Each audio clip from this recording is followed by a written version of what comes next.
আমরা তাহলে সামনে আগাই। আমাদের এখানের বেসিক উদ্দেশ্য কি, এই মডিউল নাম্বার 3 তে আমরা কি পড়বো? মডিউল নাম্বার 3 তে আমরা পড়বো যে মোবাইল কমিউনিকেশনের যে ইভলিউশন, মোবাইল টেলিকমিউনিকেশন, দূরবর্তী যে এই যে কমিউনিকেশন, এই কমিউনিকেশন হচ্ছে ইভলিউশন, মানে এটার যে পরিবর্তন, এটার কিভাবে হলো, কত সালে হলো, এটার বিষয়ে আমরা কথা বলবো। হ্যাঁ, আমরা আজকে এই বিষয়গুলো দেখবো। টোটাল এইখানে দেখেন, ফাউন্ডেশন অফ ওয়্যারলেস কমিউনিকেশন, মানে ওয়্যারলেস কমিউনিকেশনের আসলে ভিত্তি আসলে কিভাবে আসলো। ফার্স্টে কি হচ্ছে, জেমস ম্যাক্সওয়েল নামে এক ভদ্রলোক, উনি কি করেছেন, উনি হচ্ছে predicted the existence of radio waves in 1864। 1864 এ উনি প্রেডিক্ট করেছেন যে রেডিও ওয়েভের যে এক্সিস্টেন্স, রেডিও ওয়েভ বলে কিছু আছে, সেটা হচ্ছে তিনি প্রেডিক্ট করেছেন। এখন আসলে উনি খুঁজে পায়নি যে রেডিও ওয়েভ এক্স্যাক্টলি এস্টাবলিশ করতে পারেনি, কিন্তু এরপরে কি ওডোফ হার্টস উনি কি এস্টাবলিশ করেছেন রেডিও ওয়েভস ইন 1886। মানে এরপরে প্রায় 22 বছর পরে কি হলো, 22 বছর পরে উনি রেডিও ওয়েভস যেটা রয়েছে সেটা ওয়েবটা কি করেছেন, উনি এস্টাবলিশ করেছেন, মানে প্রতিষ্ঠিত করেছেন। হ্যাঁ, তারপর হচ্ছে মার্কনি কি করেছেন, আপনারা তো মার্কনি সম্পর্কে অনেক শুনেছেন। মার্কনি শুনেন নাই? ফার্স্ট ডেমনস্ট্রেশন, মানে প্রথম সে ডেমনস্ট্রেশন করেছেন কি ওয়্যারলেস টেলিগ্রাফ ইন 1895। মানে সে অনেক সময় টেলিফোনের আবিষ্কার মার্কনিকে বলা হয়, জানেন? ওয়্যারলেস টেলিগ্রাফ যেটা রয়েছে সেটার আবিষ্কারক কিন্তু উনি ডেমনস্ট্রেট করেছেন, প্রদর্শন করেছেন ফার্স্টে। হ্যাঁ, এটা আমরা দেখলাম হচ্ছে ওয়্যারলেস কমিউনিকেশনে যে আসলে এটা কোথা থেকে আসলো, তার মানে হচ্ছে ওয়্যারলেস কমিউনিকেশন এটা হচ্ছে 1864 এ আসলে এটার রেজিস্ট্যান্স রেডিও ওয়েভ যে রয়েছে সে রেডিও ওয়েভের হচ্ছে এক্সিস্টেন্সটা উনি প্রেডিক্ট করেছেন, বাকিটা মার্কনি বলেছেন যে ডেমনস্ট্রেট করেছেন যে আসলে ওয়্যারলেস একটা বিষয় থাকে। ওকে, তো জেনারেশনের ক্ষেত্রে আমরা চিন্তা করি first generation, second generation, third generation, fourth generation, fifth generation চলে এসছে। হ্যাঁ, 1G, 2G, 3G, 4G, 5G আমরা এভাবে বলে থাকি। হ্যাঁ, তো আমাকে কেউ একজন বলেন তো আসলে এইগুলো কেন আসলো?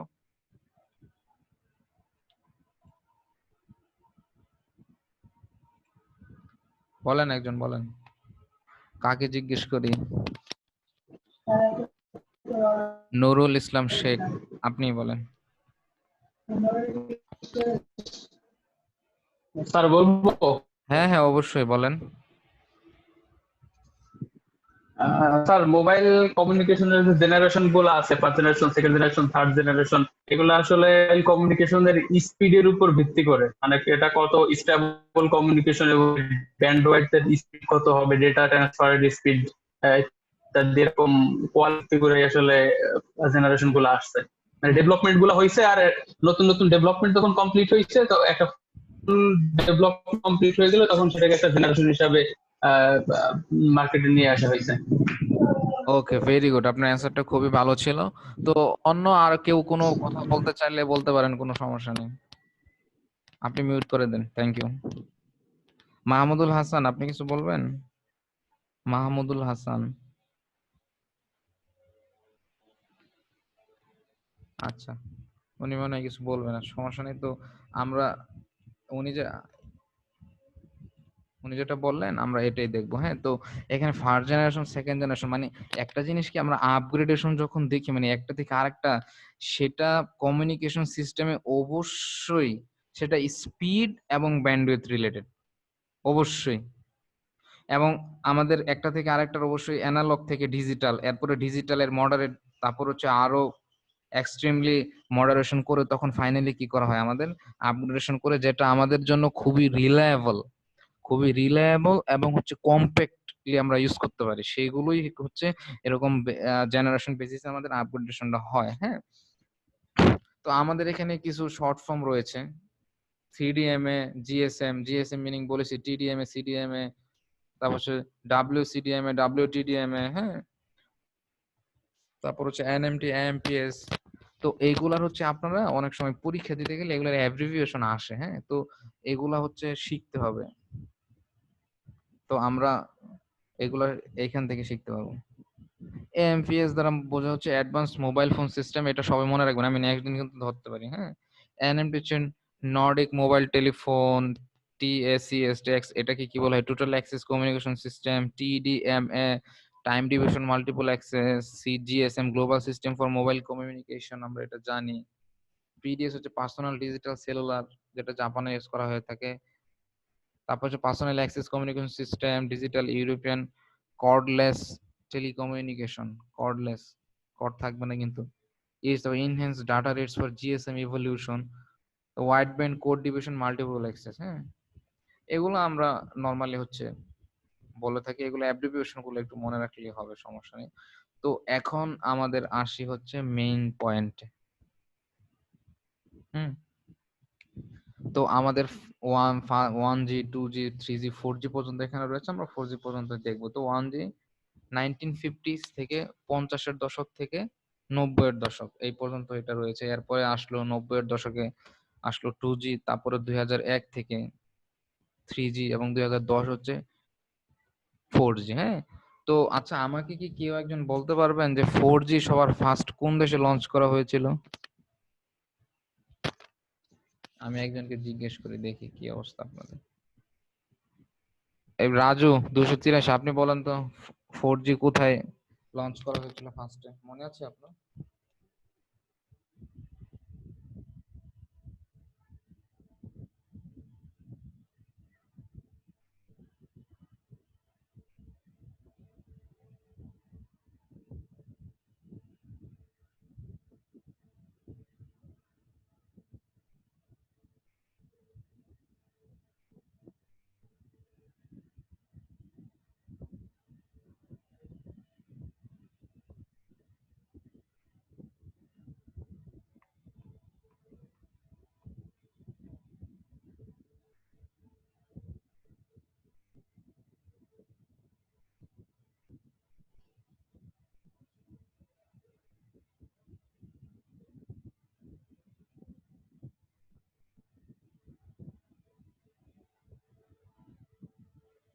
কি এবার কেউ বলেন একজন, আমি জিজ্ঞেস করলাম। রাজু, আপনার কথা শুনতে পাচ্ছেন না? এই শাহেদ বলেন। জি sir. Sir Finland. Sydney, Norway. হ্যাঁ, আর বলতে থাকি, ফিনল্যান্ড, টেলিসোনেরিয়া, তারপর আরো বলতে থাকি। সিডনি। আমি যেটা জানি সেটা হচ্ছে যে সাউথ আফ্রিকা, দক্ষিণ আফ্রিকায় ফার্স্টে 4G লঞ্চ করা হয়েছে। 2009 সালে স্যার ফার্স্ট এখানে দেখতেছি যে ফিনল্যান্ড। জি স্যার। 2010-এ দক্ষিণ আফ্রিকা হওয়ার কথা, 2010-এ দক্ষিণ আফ্রিকা না? এইটুকু সময়ের মধ্যে নেটেও সার্চ দিয়ে ফেলছেন, বা খুবই ভালো। আচ্ছা, তো আমরা দেখি। হ্যাঁ, তো এটার হচ্ছে আমাদের মেইন কনসার্ন কি থাকবে? আমাদের মেইন কনসার্ন থাকবে হচ্ছে ব্যান্ডউইথ, যেটা আপনাদের ফার্স্টে বলেন অ্যানালগ নাকি ডিজিটাল, এবং হচ্ছে সেটার ব্যান্ডউইথ এবং স্পিড নিয়ে। হ্যাঁ, তো আমাদের মোটামুটি ভাবে এখানে ফার্স্ট জি বা 1G আমরা যেভাবে বলি, 2G 3G 4G, তো এটার সালগুলো মনে রাখলেও হবে, না মনে রাখলেও হবে, কোনো সমস্যা নাই। তবে আপনারা এই যে অনেক সময় ওই গুগল ক্লাসরুমে পরীক্ষা নিলে প্রশ্ন আপলোড দিলে অবশ্য অনেকে এটা ডিরেক্টলি দেখে লিখে ফেলতে পারবে। যাই হোক, ব্যান্ডউইথ, আমরা ব্যান্ডউইথ নিয়ে কথা বলবো। Bandwidth most important part. Bandwidth এটার কত? Initially less than 10 kbps। হ্যাঁ, লেস দেন 10 kbps, কিন্তু এটা অনেক কম, অনেক। এটা হচ্ছে 2 Mbps, মানে যে একটু বাড়ছে। হ্যাঁ, 40 Mbps পর্যন্ত সেটা পরে আমরা নিয়ে যেতে পারি। হ্যাঁ, তারপর হচ্ছে যে 4G, দেখেন 4G কত? 100 Mbps, that is very good. 1 Gbps পর্যন্ত আমরা এটা নর্মালি নিতে পারি।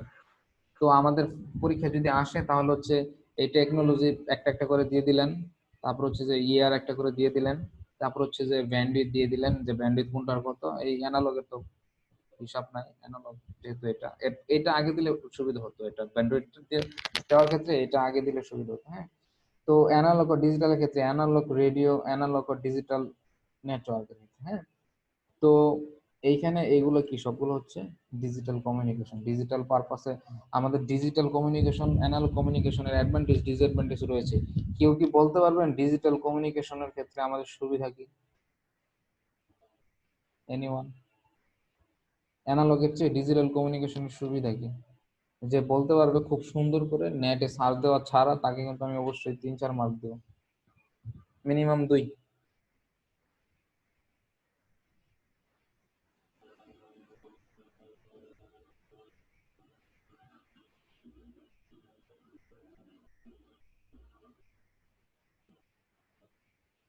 সময় হচ্ছে 3 মিনিট। 3 মিনিটের ভিতরে আপনারা চিন্তা করে আমাকে বলতে পারেন যে অ্যানালগ ডিজিটাল কমিউনিকেশনের ডিফারেন্স।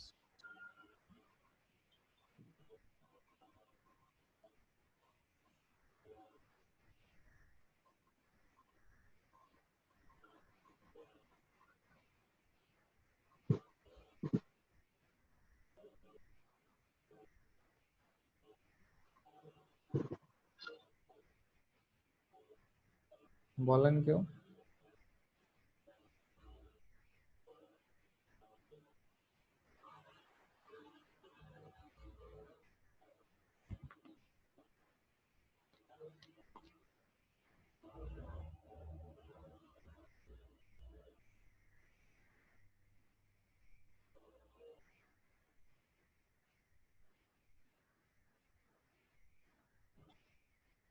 বলেন।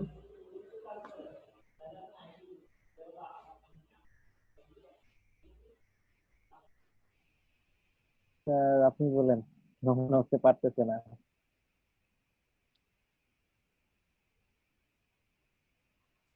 স্যার আপনি কি একজনকে জিজ্ঞাসা করেন? আপনি বলতে পারবেন, নুরুল ইসলাম শেখ, আপনি বলতে পারেন। আপনি বলতে পারলে বলেন। স্যার আমি একটু বলতে পারবো, কিন্তু আপনি হয়তো অন্য মানে কেউ একজনকে স্পেসিফিক জিজ্ঞাসা করে মনে আপনি হয় বলতে পারবো। আপনি বলেন, আপনারটা শুনে।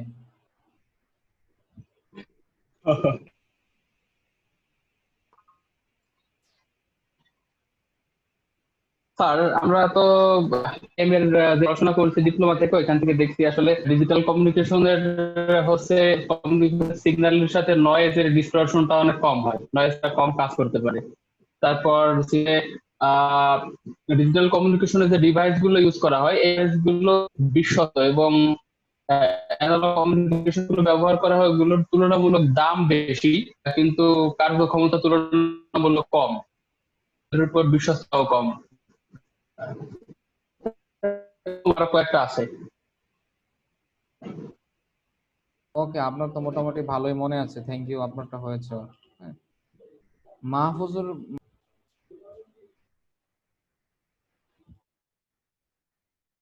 বলেন, বাকিরা বলেন কি অবস্থা। মাহফুজুর রহমান নাম আপনার নাম, উনি আপনাকে জিজ্ঞেস করছিলাম, বলেন যে ডিজিটাল কমিউনিকেশন, অ্যানালগ কমিউনিকেশনের অ্যাডভান্টেজ, ডিসঅ্যাডভান্টেজ বা কম্পারিজনটা বলেন, কোনটা ভালো খারাপ।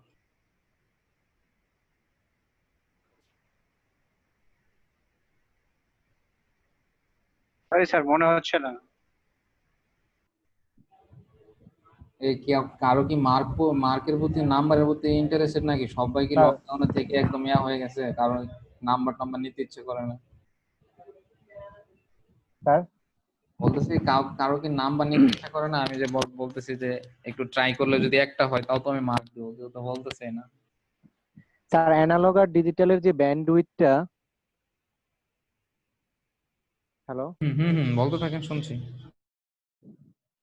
স্যার, অ্যানালগের যে ব্যান্ডউইথটা এটা তো স্পেসিফিকলি আসলে অনেক আগের ডিভাইস তো। আর অ্যানালগের যে বা যেভাবে এই ডিভাইসটা মেকিং করা হয়েছিল, সেই তুলনায় ডিজিটালের ব্যান্ডউইথটা অনেক স্কোয়ার ফিটের মাধ্যমে এখন বর্তমানে চলে আসছে, বা অনেক হাই পারফরমেন্সের এই ব্যান্ডউইথটা হয়। আরো আর কিছু, স্যার এটার যে আরো ইউজেস, কিছু, আরো কিছু বলতে পারো? আর স্যার ইউজেসের দিক থেকে ডিজিটাল অ্যানালগের চেয়ে স্যার বেটার, ইলেকট্রনিক্স সুইটেবলের মধ্যে আর কি স্যার।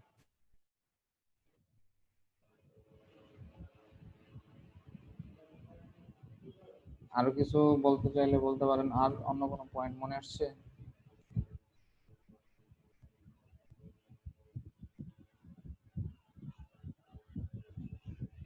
অন্য কোনো পয়েন্ট মনে আসছে? ওকে, সমস্যা নেই, আমি বলতেছি স্যার এখানে। হ্যাঁ বলেন। আর অ্যানালগের যে মেমোরি, হুম হুম। এই মেমোরিটা হচ্ছে এটা একটা ওয়েব সিগন্যাল থাকে, যে বিভিন্ন ধরনের আপনার যে ডাটা বা ব্যান্ডউইথের যে একটা মেমোরি থাকে। আর ডিজিটালে হচ্ছে কি সেটা একটা আমরা যে বাইনারি কোড গুলা বর্তমানে যে বিভিন্ন যে কোড দিয়ে এগুলো এই করা স্টোরেজ করা হয়। মেমোরি গুলো এরকম স্যার। হ্যাঁ, মোটামুটি ভাবে কয়েকজন বলছেন আপনাদেরটা সবারটাই কম বেশি হয়েছে। তো মানে আরো বেশ কিছু বিষয় রয়েছে এখানে। হচ্ছে ফার্স্ট একটা বিষয় কিন্তু আপনারা, খুবই ইম্পর্টেন্ট বিষয় কি বলেন তো, ইন্টারফারেন্স নয়েজ।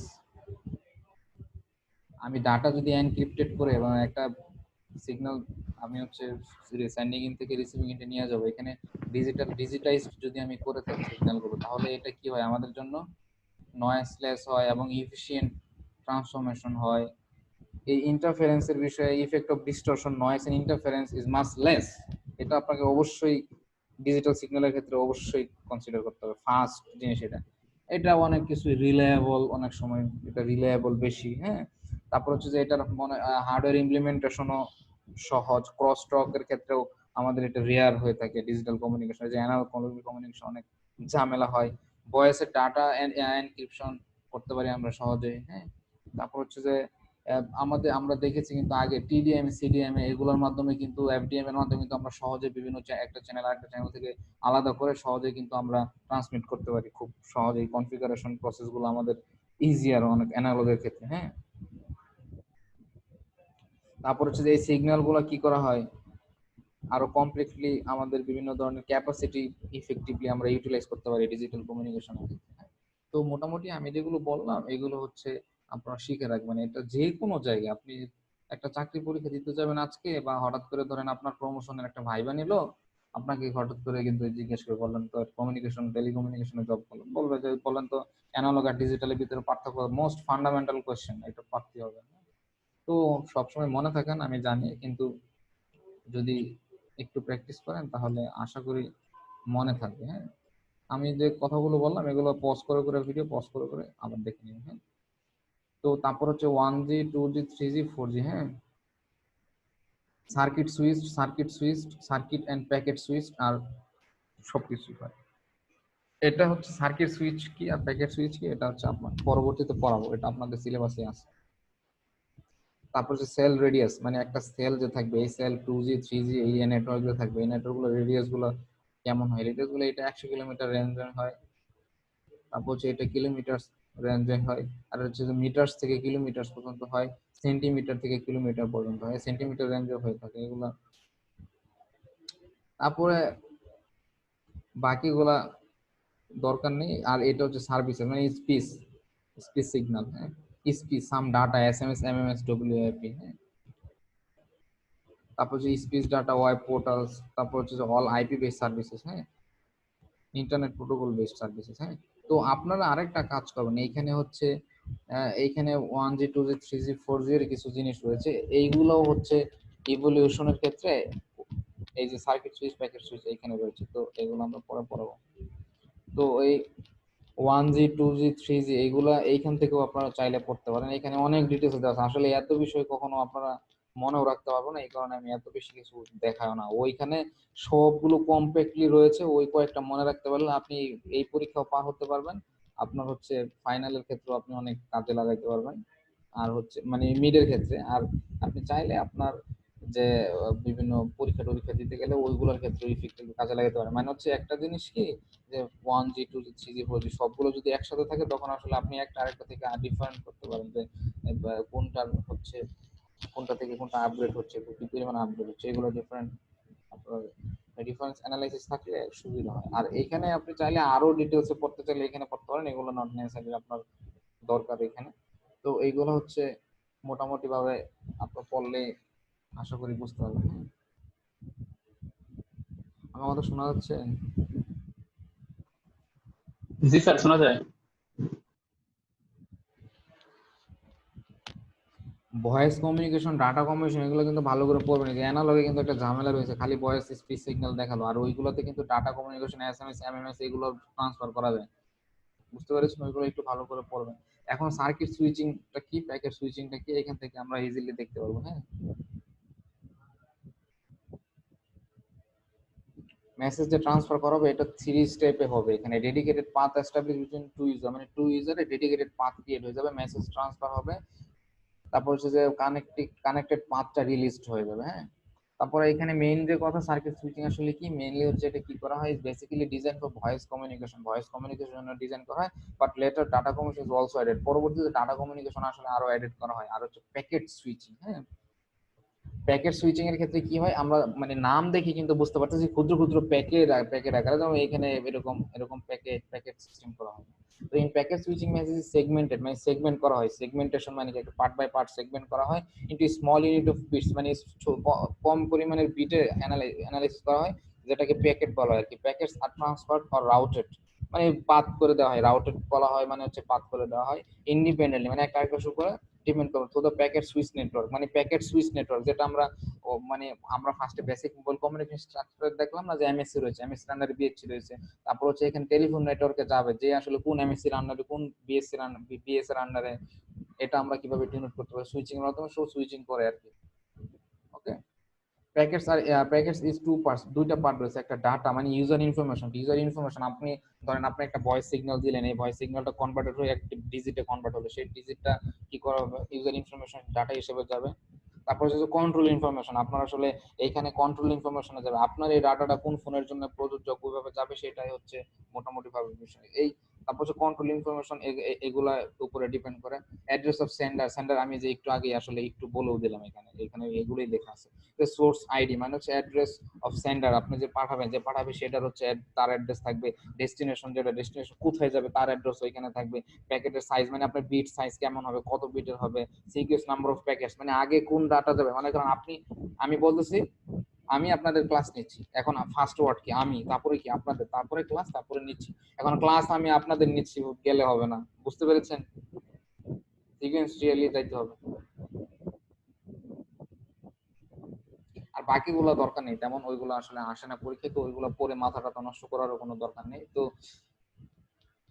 এগুলো আর অনেক সার্কিট সুইচিং প্যাকেজ সুইচিং অনেক সময় এসে থাকে যে এক্সপ্লেন বা right short notes on circuit switching package switching তখন এখানে বলতে হবে এখানে 3 স্টেপস এর উপর ডিপেন্ড করে আর এটা মেইনলি হচ্ছে ডাটা ভয়েস কমিউনিকেশনের ক্ষেত্রে ইউজ করে পরে ডাটার ক্ষেত্রেও আসলে ডাটা কমিউনিকেশন ইউজ করা হয় প্যাকেজ সুইচিং কি থাকে দুইটা পার্ট থাকে ইউজার ইনফরমেশন আর কন্ট্রোল ইনফরমেশনটা কিভাবে হয় সেন্ডারের অ্যাড্রেস রিসিভারের অ্যাড্রেস তার সাইজ তারপর সিকোয়েন্স আর হচ্ছে ইরর কন্ট্রোল মানে হচ্ছে কি পরিমাণ ইরর হবে এখানে কতটুকু ডাটা সে মিস হয়ে যাবে কতটুকু পাওয়ার লস হয়ে যাবে এটার উপর বাকিগুলো হচ্ছে বিভিন্ন সেকশন আছে ওইগুলো এত মানে না পড়লে হয় মোটামুটি ভাবে এই বাকি জিনিসগুলো লেস ইম্পর্টেন্ট আর কি 2.75 2.5G এগুলো হচ্ছে এতটা ইম্পর্টেন্ট না তো ফার্স্টের যেটা পড়ানো হয়েছে সেটা পরীক্ষায় আসে এই যে এখানে লেখা দেখেন এই চিত্র দেখে ইজিলি বোঝা যায় এখানে সে মানে জাস্ট রেডি স্টেডি গো মানে একদম জাম্প মানে লাভ দিচ্ছে মানে স্পিডটা কিভাবে কত সুন্দর করে এক্সপ্লেন করতেছে দেখছেন মানে সে রেডি হচ্ছে ফার্স্ট জেনারেশন সে রেডি হচ্ছে তো সে স্টেডি মানে এখন দৌড় শুরু করবে এই মুহূর্তে তারপরে রেডি স্টেডি আমরা গো এটাকে গো বলতে পারি মানে হচ্ছে সে দৌড়াচ্ছে মানে স্পিডটা মোটামুটি ভালোই রয়েছে আর এটার ক্ষেত্রে তো মানে সুপার 4th জেনারেশন হ্যাঁ তো মোটামুটি ভাবে আমাদের ইভলিউশনটা এইটাই হয় এই স্লাইড থেকে খুব বেশি কোশ্চেন আসে না পরের স্লাইডটা ইম্পর্টেন্ট পরের স্লাইড থেকে কোশ্চেন আসে আর আপনাদের সরি পরের হচ্ছে মডিউল হ্যাঁ আর ফার্স্ট মডিউল থেকে আর সেকেন্ড মডিউল থেকে ম্যাক্সিমাম কোশ্চেন আসে বুঝতে পেরেছেন আপনারা 4 মিনিট আছে মানে এখনই হচ্ছে মিটিং হচ্ছে ক্যান্সেল হয়ে যেতে পারে তো আপনাদের কোনো কথা বা কোনো কিছু থাকলে ইউ ক্যান সে আমার কথা কি শোনা যাচ্ছে কিনা তাও আমি আসলে কনফিউজ রেসপন্স করলে ভালো হয় স্যার আপনার কথা শোনা যাচ্ছে সুন্দর শোনা যাচ্ছে স্যার হ্যাঁ বলেন আমাদের কি ফুল মডিউল দেওয়া আছে স্যার এটা আপনাদের মডিউল সবগুলো দেওয়া আছে না আপনাদের কাছে সবার কাছে সিআর কত শোনা যাচ্ছে মডিউল কয়টা আছে আপনার কাছে সিআর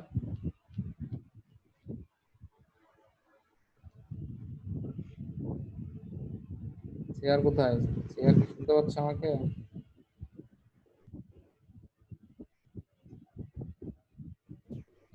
সিআর আমাকে কি শোনা যাচ্ছে সিআর তো কিছুই বলে না মডিউল যদি না থাকে সমস্যা নেই কালকে ক্লাস নেব তো কালকে ক্লাসে সবকিছু অ্যানালাইসিস করব দেখলাম এই আজকের মডিউলটা নেই তো স্যার দেখলাম দুইটা মডিউল দেওয়া আছে ওকে, স্যার। আজকের মডিউল আমি এখন আপলোড করে দিচ্ছি, সমস্যা নেই। এই মডিউলটা আমি এখন আপলোড করে দিচ্ছি, কোনো সমস্যা নেই, ঠিক আছে? আমাদের ক্লাসের ফুল মডিউলটা দিলে মডিউল ভালো। আচ্ছা, মডিউল ওয়াইজ তো আমি 4 নাম্বার মডিউল আর 3 নাম্বার মডিউল এখন আপলোড করে দিচ্ছি ভিডিওর সাথে, ঠিক আছে? তো আপনাদের আমি অ্যাটেন্ডেন্স নিয়ে নিচ্ছি, সমস্যা নেই। সবাই ভালো থাকবেন, কালকে সঠিক সময়ে জয়েন করবেন। কালকে বাকি কথা কালকে হবে, হ্যাঁ? সবাই ভালো থাকবেন, ওকে? তো স্যার আসসালামু আলাইকুম। ওয়ালাইকুম আসসালাম।